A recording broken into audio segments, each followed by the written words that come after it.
Hello students, this is your DJ sir. हम लोग आज से क्लास 10th का चैप्टर 1 स्टार्ट कर रहे हैं और क्लास 10th का चैप्टर 1 जो है वो हमारा केमिकल रिएक्शन एंड इक्वेशन। क्या है? Chemical reaction and equation. यदि हम लोग इस चैप्टर का नाम देखें तो इस चैप्टर का नाम है केमिकल रिएक्शन एंड इक्वेशन। अब देखिए केमिकल रिएक्शन होता क्या है उसके बारे में हम लोग बात करते हैं। देखिए जो भी प्रोसेस जिसमें कुछ चेंज आ रहा हो वो केमिकल रिएक्शन है। जैसे हम लोग घर में दूध से दही बनाते हैं। क्या बनाते हैं? दूध से, मिल्क से हम लोग कर्ड बनाते हैं। दूध से दही, बहुत बच्चों को दिक्कत होगा तो हम लोग सीबीएसई के स्टूडेंट हैं तो हम लोग इतना समझेंगे, दूध से दही समझ पाइएगा आप। वैसे यदि हम लोग मिल्क से कर्ड बनाएं तो मिल्क हमारे पास क्या होता है? लिक्विड फॉर्म में होता है। लेकिन यदि हम लोग कर्ड को देखें तो वो सेमी सॉलिड होता है, मतलब पूरा सॉलिड भी नहीं होता और पूरा लिक्विड भी नहीं होता है।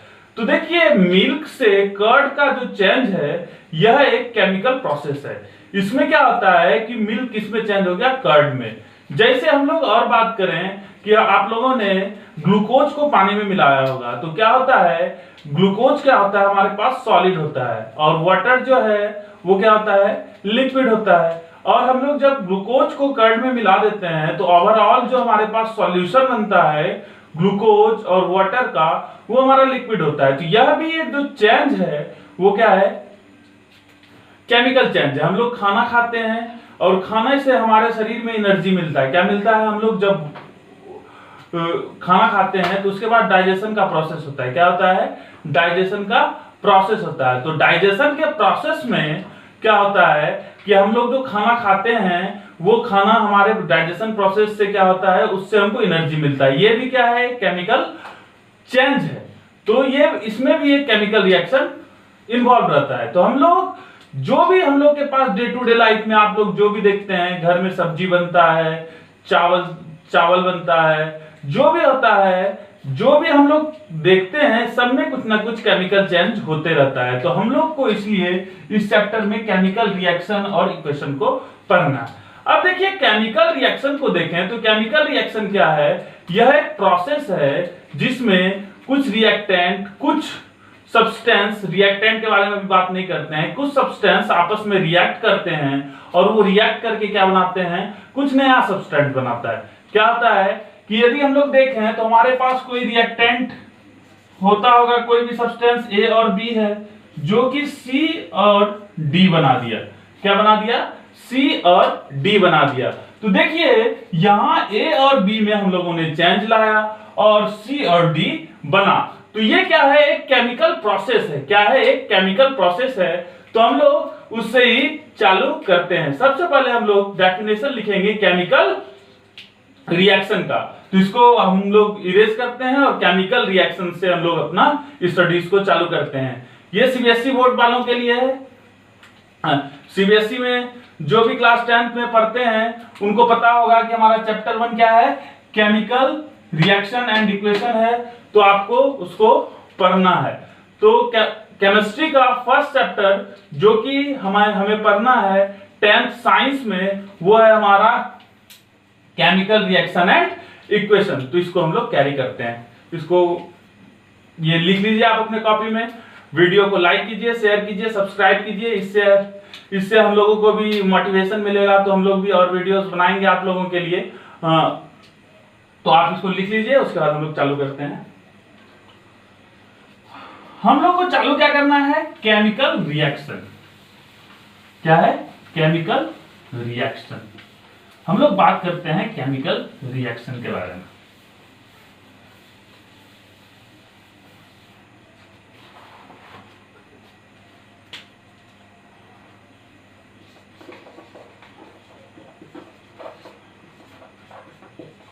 रिएक्शन को हम लोग रिएक्शन पढ़ेंगे, शॉर्टकट में लिख रहे हैं। व्हाट्सएप और फेसबुक का जमाना है, आप लोग भी शॉर्टकट में टेक्स्ट भेजते होंगे। हाँ, तो हम लोग रिएक्शन को रिएक्शन पढ़ेंगे। देखिए हम लोग केमिकल रिएक्शन को क्या लिख सकते हैं? It is a process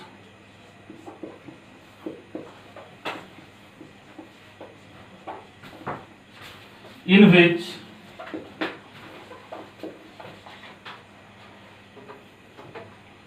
change is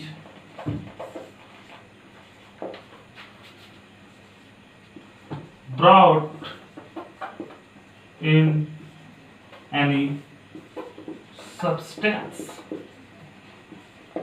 देखिए केमिकल रिएक्शन क्या है, यह एक प्रोसेस है जिसमें हम लोग चेंज लाते हैं, किसमें, किसी भी सब्सटेंस में। तो देखिए किसी भी सब्सटेंस में जब हम लोग चेंज लाते हैं तो उसमें होता क्या है, जब भी हम लोग किसी रिएक्शन में चेंज लाते हैं, कभी भी किसी रिएक्शन में चेंज लाते हैं तो उसमें क्या होता है कि हमारे पास जो सब्सटेंस था उसका पुराना जो था बॉन्ड वो टूट जाता है और हमारा नया बॉन्ड बनता है। क्या होता है, हम लोगों ने देखा कि ए और बी को जब हम लोग रिएक्ट करा लेते थे, क्या कर रहे थे, ए और बी को जब रिएक्ट करा रहे थे तो ए के भी बॉन्ड टूटे होंगे और बी के भी बॉन्ड टूटे होंगे। फर्दर सी और डी बना तो सी में भी कुछ बॉन्ड जुड़े होंगे, बने होंगे और डी में भी कुछ बॉन्ड बने होंगे। तो कभी भी कोई भी यदि केमिकल रिएक्शन होगा तो उसमें क्या होगा कि old bond get broken and new bonds get form. तो हम लोग लिख सकते हैं in a chemical reaction old bond get broken and new bond is formed। आप बॉन्ड से फैमिलियर होंगे, मैं ये सोच के चल रहा हूं कि आपको बॉन्ड समझते में आता होगा कि ए और बी के बीच में कोई एक बॉन्ड होता है। ऐसे मैं आपको इंफॉर्मेशन के लिए बता देता हूं, बॉन्ड आयनिक होता है, बॉन्ड कोवैलेंट हो सकता है, बॉन्ड कोऑर्डिनेट हो सकता है। देखिए कोऑर्डिनेट बॉन्ड आगे आपको पता चलेगा कि कोऑर्डिनेट बॉन्ड नाम का कोई बॉन्ड होता नहीं है, ये एक special condition of covalent bond है। वैसे अभी आपके लिए हमारे पास 3 टाइप्स ऑफ बॉन्ड होते हैं।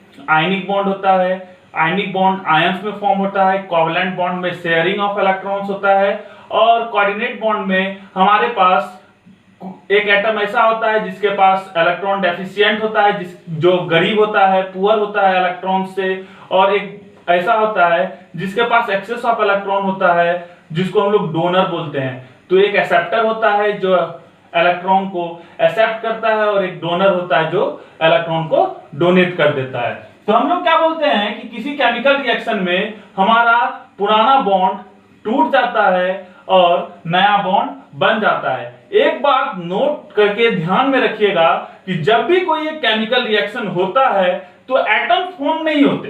क्या होते, नए एटम्स फॉर्म नहीं होते, रीअरेंजमेंट ऑफ एटम्स होता है। जैसे हम लोग लिख लेते हैं अभी, उसके बाद इसको देखेंगे कि ये होता क्या है। जैसे C+O2 CO2 दिया, क्या दिया, C+O2 CO2 दिया। तो देखिए जब ये केमिकल रिएक्शन हुआ, जब कार्बन और ऑक्सीजन को हम लोगों ने हीट किया और कार्बन डाइऑक्साइड बना, CO2 को कार्बन डाइऑक्साइड बोलते हैं। जब हम लोगों ने कार्बन और ऑक्सीजन को आपस में रिएक्ट कराया और CO2 बनाया तो इस प्रोसेस में ऑक्सीजन और ऑक्सीजन के बीच में जो बॉन्ड था वो टूटा और एक नया बॉन्ड बना, किसमें, कार्बन और ऑक्सीजन के बीच में बॉन्ड बना। तो देखिए यहां हमारे पास नए एटम्स नहीं आए हैं, हमारे पास new atoms are not formed in a chemical reaction, only rearrangement of atoms takes place in a chemical reaction। तो हम लोग नोट बना के लिख सकते हैं, in a chemical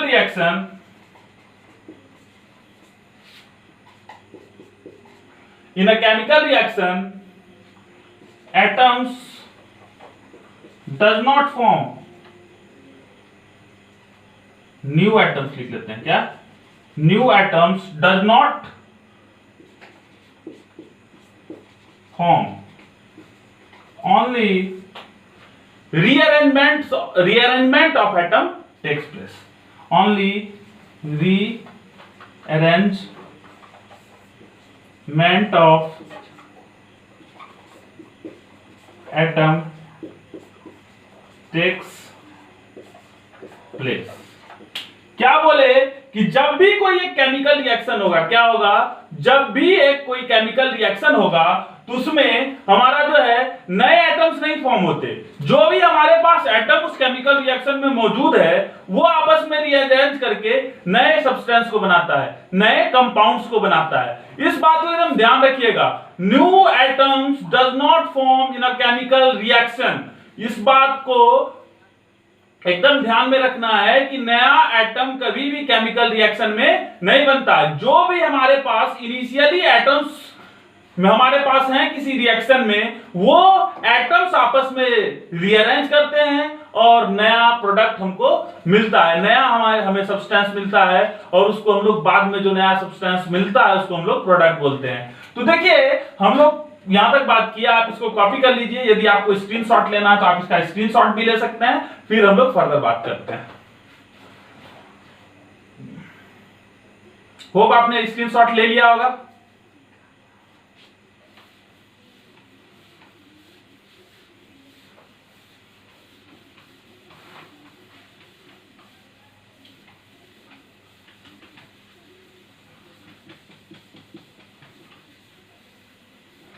अब देखते हैं एक एग्जांपल से। जैसे हम लोग एग्जांपल लें,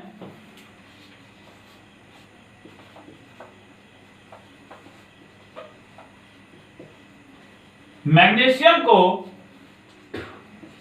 ऑक्सीजन के साथ रिएक्ट कराया। हम लोगों ने क्या किया, मैग्नीशियम को ऑक्सीजन के साथ रिएक्ट कराया, तो ये बनाता है मैग्नीशियम ऑक्साइड।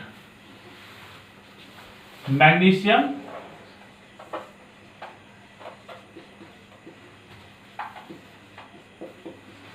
ऑक्साइड बनाता है।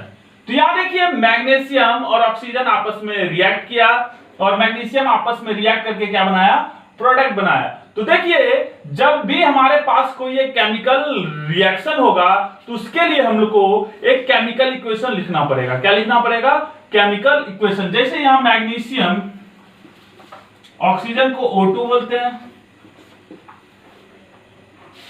बनाता है MgO। देखिए एक बात को ध्यान रखिएगा, ये रिएक्शन बैलेंस या अनबैलेंस है, इसके बारे में हमको अभी नहीं ध्यान देना है कि रिएक्शन बैलेंस्ड है कि अनबैलेंस्ड है। जब हम लोग बैलेंस्ड और अनबैलेंस्ड केमिकल रिएक्शन को पढ़ेंगे तब ये बात हमको समझ में आएगा। यदि हमको अभी ध्यान देना है तो हम लोग 2Mg और 2MgO लिख सकते हैं। ये कैसे आया इसके बारे में हम लोग बाद में बात करेंगे। तो देखिए ये जो हमारा केमिकल रिएक्शन हुआ, इस केमिकल रिएक्शन को हम लोग को रिप्रेजेंट करने के लिए ये लिखना पड़ा। क्या लिखना पड़ा, ये लिखना पड़ा। तो जब भी केमिकल रिएक्शन होगा तो उसको रिप्रेजेंट करने के लिए एक नया टर्म डिफाइन किया गया है जिसको हम लोग बोलते हैं केमिकल इक्वेशन। तो हम लोग के लिए नेक्स्ट टॉपिक जो है वो क्या है, केमिकल इक्वेशन। क्या है,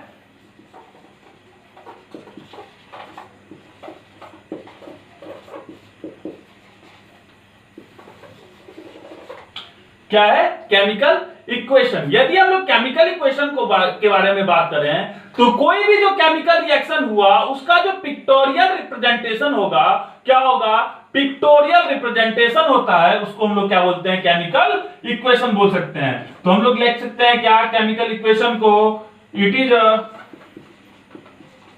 पिक्टोरियल रिप्रेजेंटेशन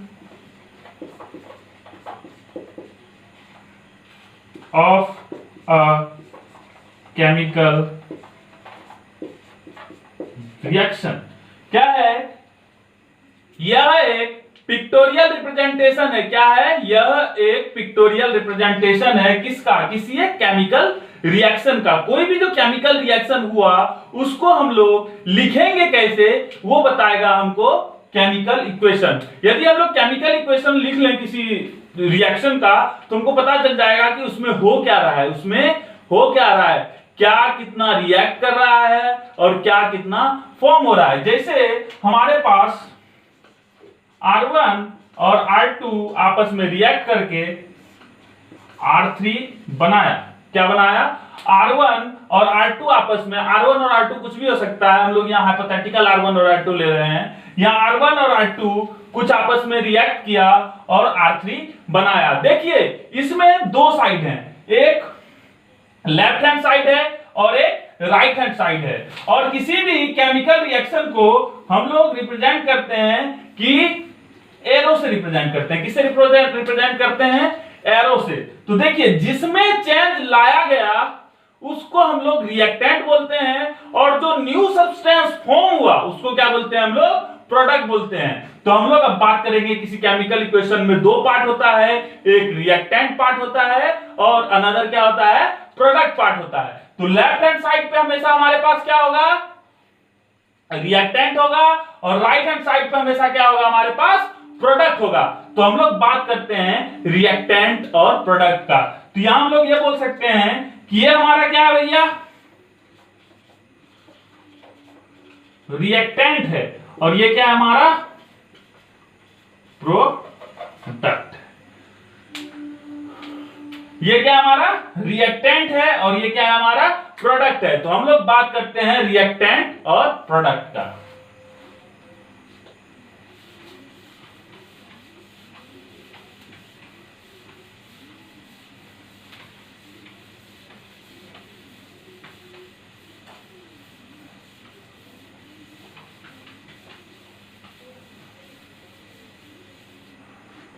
अब सबसे पहले हम लोग बात करते हैं रिएक्टेंट का।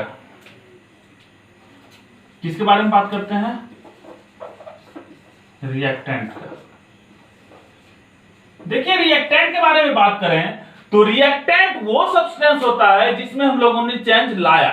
क्या हुआ? जिसमें हम लोगों ने चेंज लाया।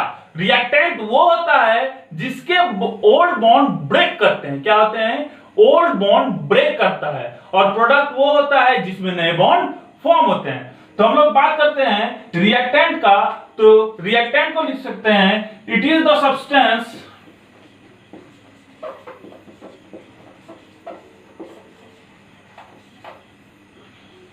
in which change is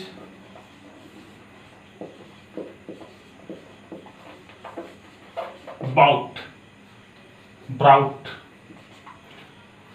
क्या? या वो सब्सटेंस है जिसमें हम लोगों ने चेंज लाया। और लिख सकते हैं, it is always present at. कहां प्रेजेंट होता है? यह हमेशा प्रेजेंट होता है left hand side of a chemical reaction, left hand side of a chemical equation. It is always present at left hand side of a chemical equation. क्या? It is always present at left hand side of a chemical equation. अब हम लोग बात करते हैं किसका? Product का। किसके बारे में बात करते हैं? प्रोडक्ट। अब देखिए, प्रोडक्ट क्या है? यह एक प्रोडक्ट वो है जो बनता है। क्या होता है? जो न्यू सब्सटेंस बनता है by the process of chemical reaction. मतलब केमिकल रिएक्शन के प्रोसेस से जो न्यू सब्सटेंस फॉर्म होता है उसको क्या बोलते हैं हम लोग? प्रोडक्ट बोलते हैं। तो प्रोडक्ट को क्या लिख सकते हैं? It is the substance which is formed by the process of chemical reaction. क्या बोल सकते हैं? It is the substance which is formed by the process of chemical reaction। मतलब क्या है? प्रोडक्ट वो है, प्रोडक्ट क्या है? प्रोडक्ट वो सब्सटेंस है जो कि बना। क्या बना? बना किससे? प्रोसेस ऑफ केमिकल रिएक्शन से। मतलब हमारा जो केमिकल रिएक्शन का प्रोसेस हुआ उससे जो नया सब्सटेंस बना। यहां हम लोग इसको और अच्छे से यदि लिखना चाहें तो यहां हम लोग क्या लिख सकते हैं? New substance. क्या लिख सकते हैं? न्यू लिख सकते हैं। क्या लिख सकते हैं? New substance which is formed by the process of chemical reaction. Chemical reaction के प्रोसेस से जो भी नया सब्सटेंस बनता है उसको हम लोग प्रोडक्ट बोलते हैं। आप इसको कॉपी कीजिए, फिर हम लोग आगे बात करते हैं।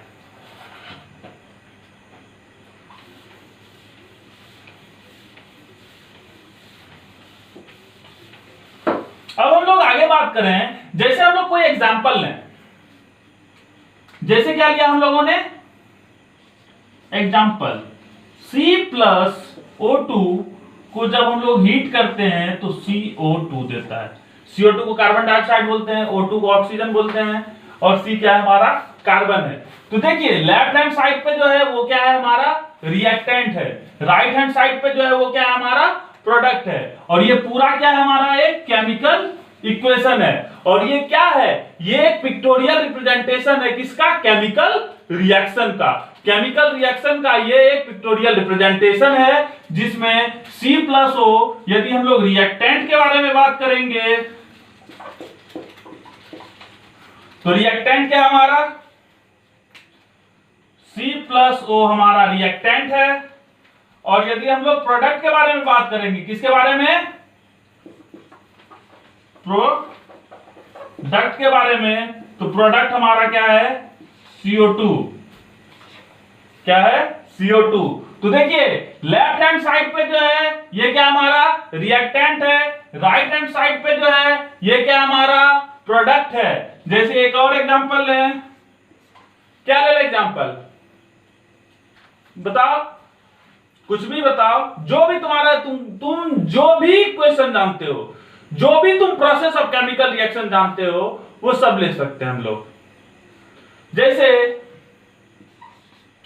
H2 प्लस O2 क्या देता है, हाइड्रोजन और ऑक्सीजन को मिलाते हैं तो वाटर देता है, क्या देता है, वाटर। और वाटर को क्या लिख सकते हैं, H2O। क्या लिखते हैं, H2O। और H2O को क्या बोलते हैं हम लोग, वाटर बोलते हैं। क्या बोलते हैं, वाटर बोलते हैं। क्लास 9th में आप लोगों ने ये सब पढ़ा होगा।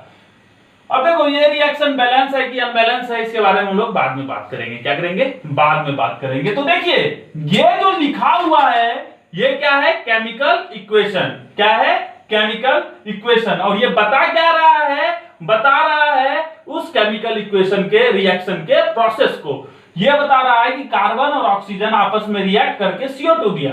तो ये जो प्रोसेस है केमिकल रिएक्शन का, उसको हम लोगों ने रिप्रेजेंट कर दिया। किससे रिप्रेजेंट कर दिया, C+O2 इक्वल टू CO2। यहां देखें H2 और O2 ये क्या है हमारा, रिएक्टेंट है।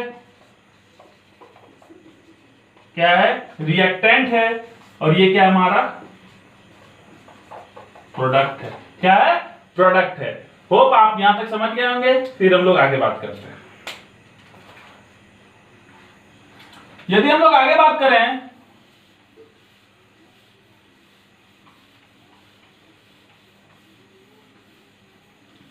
कि हम लोग कोई केमिकल रिएक्शन करवाते क्यों हैं, हम लोग कोई केमिकल रिएक्शन करवाते क्यों हैं, तो हम लोग को purpose of a chemical reaction को पढ़ना पड़ेगा।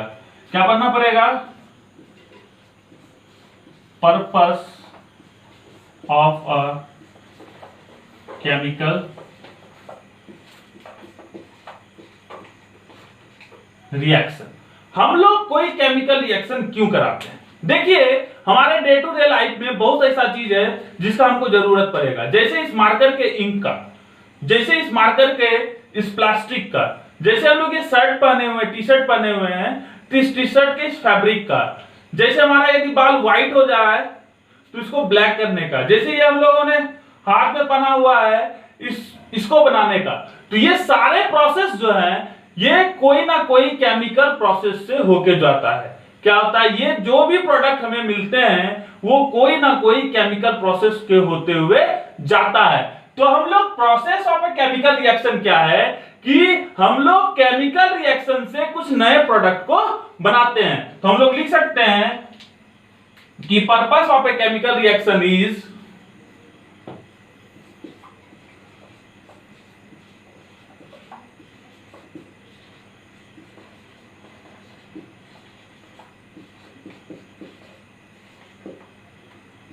to form new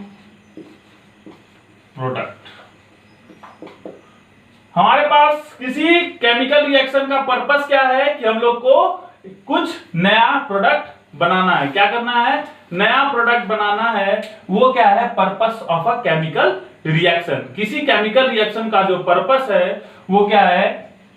new product को बनाना, नया जो सब्सटेंस, न्यू प्रोडक्ट और सब्सटेंस। जैसे हम लोगों ने इस मार्कर का इंक बनाया, वो भी एक नया सब्सटेंस है।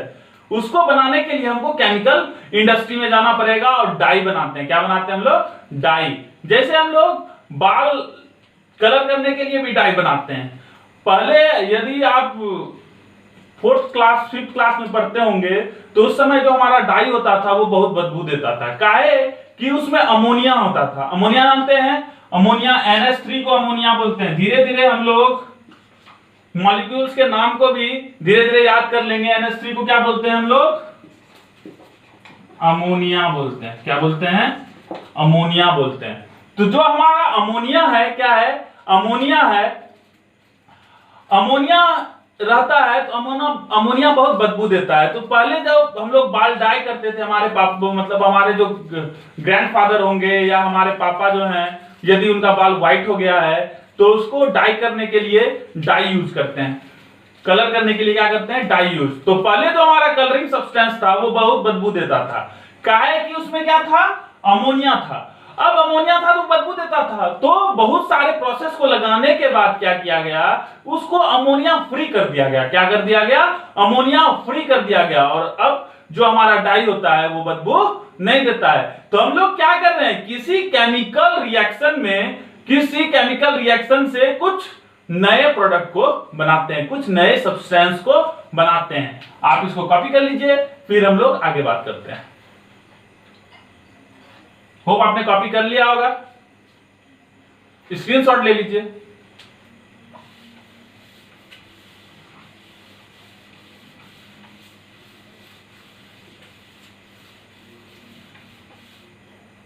अब हम लोग आगे बात करते हैं। अब हम लोग बात करते हैं कि किसी भी केमिकल रिएक्शन को कैसे देख के पता चलेगा कि वहां केमिकल रिएक्शन हुआ कि नहीं।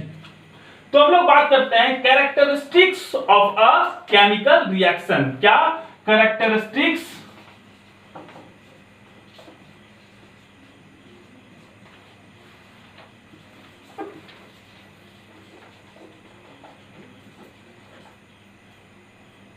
केमिकल रिएक्शन क्या है? Characteristics of a chemical reaction. देखिए, कोई भी केमिकल रिएक्शन होगा तो उसको हम लोग नॉर्मली 5 चीज से पता कर सकते हैं कि वो केमिकल रिएक्शन हुआ कि नहीं हुआ। पहला, evolution of gas.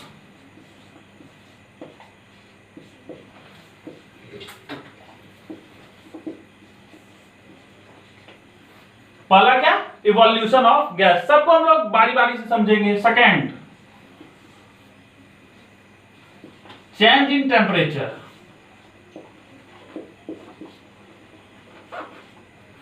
Third, change in state.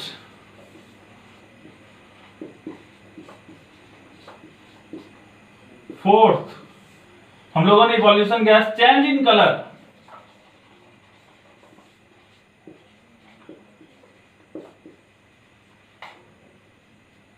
Evolution of gas हो गया, चेंज इन टेम्परेचर हो गया, चेंज इन स्टेट हो गया, चेंज इन कलर हो गया,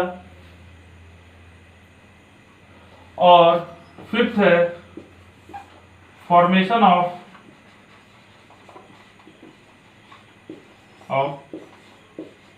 प्रिसिपिटेट।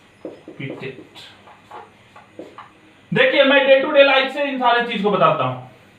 अब देखिए, इवोल्यूशन ऑफ गैस, आपने अपने स्कूल में रिएक्शन कराया होगा तो आपके पास बीकर रहता है, कॉनिकल फ्लास्क भी बोलते हैं।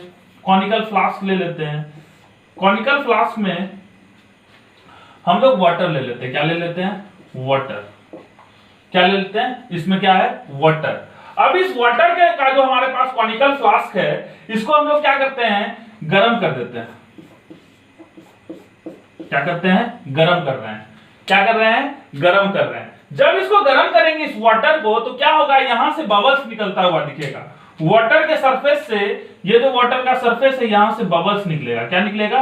बबल्स। और ये यदि बबल्स निकल रहा है तो हमको पता क्या चलेगा कि इस प्रोसेस में गैस इवॉल्व कर रहा है। क्या कर रहा है? गैस निकल रहा है। वो जो बबल्स निकल रहे हैं वो क्या बता रहा है कि गैस निकल रहा है।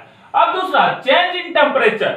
अब कोई भी केमिकल रिएक्शन को हम लोग टेम्परेचर चेंज से भी पता कर सकते हैं कि वो केमिकल रिएक्शन हुआ कि नहीं हुआ। यदि आपको आपके घर में चूना किया गया, पेंटिंग किया गया होगा, पहले जो पेंटिंग होता था वो क्विक लाइम से होता था। क्या होता था?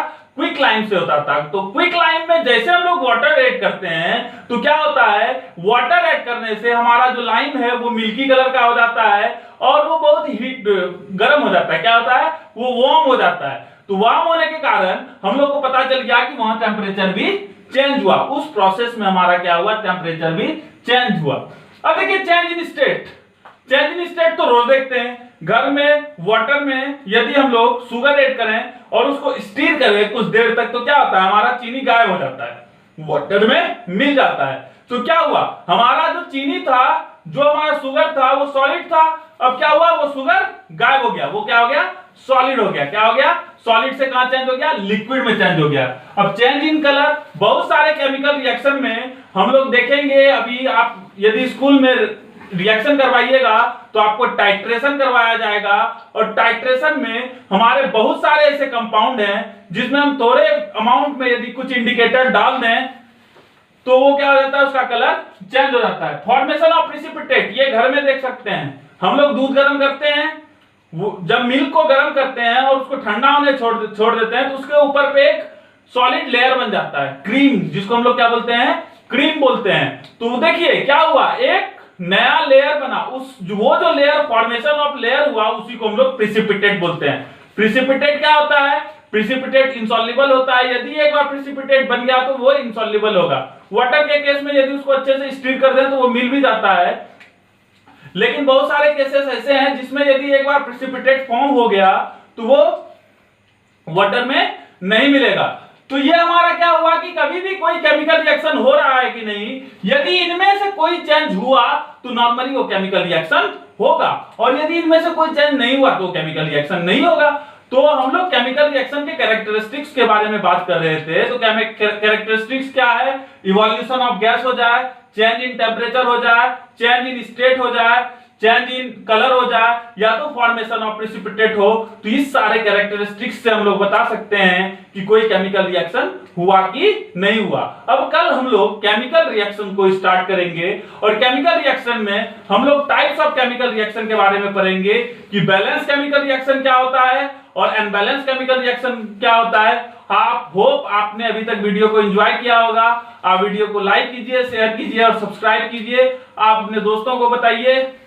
आप जिस भी रिस्पेक्टिव स्कूल में पढ़ते हैं जरूर कमेंट करके बताइए, तो हम लोग और भी मोटिवेट होंगे और ज्यादा लाइक यदि हमें मिलेगा तो हम लोग को और भी ज्यादा मोटिवेशन मिलेगा, तो हम लोग और भी अच्छे अच्छे वीडियो आप तक पहुंचाएंगे। आज के लिए यहाँ इतना ही। Thank you.